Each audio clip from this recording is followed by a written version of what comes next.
লেখা? এগুলা পায়ের তলায় এগুলা পাওয়া গেছে। ও মানে এই এনার পায়ের তলায় এগুলো পায়ের তলায় লেখা আছে, লেখা ছিল। আচ্ছা, অনেকে বিশ্বাস করে, অনেকে করবে না আর কি। ওর জন্ম হয়েছে, জন্ম থেকে মানে জন্ম হওয়া মাত্রই খেতে পারে, হাঁটতে পারে আর কি। তো বন্ধুরা, আরও একটি ভিডিওতে স্বাগতম। আজকে চলুন আমরা দেখে আসি বাংলাদেশের সবচেয়ে বড় বৌদ্ধ মূর্তি। এটা কিন্তু রাঙামাটির প্রত্যন্ত একটি এলাকা, অর্থাৎ জুরাছড়ি উপজেলাতে অবস্থিত। আর এখানেই বাংলাদেশের সবচেয়ে বড় বৌদ্ধ মূর্তিটি অবস্থিত, যা কাজ শুরু হয় 2012 থেকে এবং কাজ শেষ হয়েছে 2022 সালে এসে।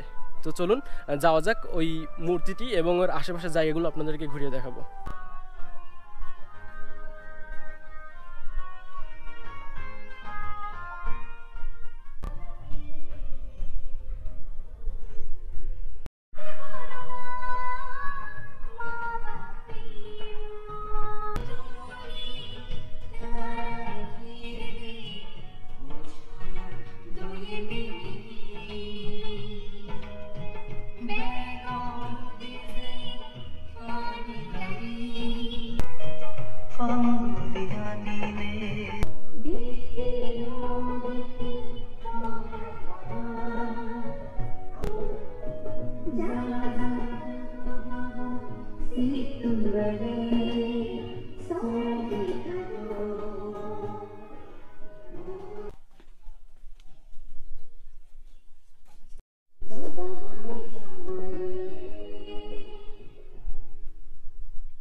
এগুলো কি লেখা?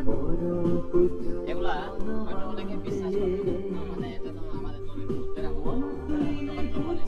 পায়ের তলায় এগুলা পাওয়া গেছে। ও মানে এই এনার পায়ের তলায় এগুলো পায়ের তলায় লেখা আছে, লেখা ছিল। আচ্ছা, অনেকে বিশ্বাস করে, অনেকে করবে না আর কি।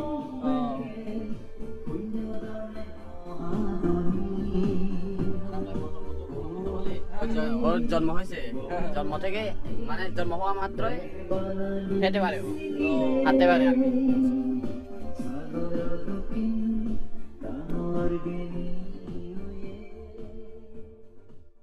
তো বন্ধুরা, এই মূর্তিটি আপনাদেরকে বা এই জায়গাটি আপনাদেরকে ঘোরানোর চেষ্টা করলাম, দেখানোর চেষ্টা করলাম। তো অবশ্যই ভিডিওর সাথে থাকবেন এবং চ্যানেলটি সাবস্ক্রাইব করে রাখবেন।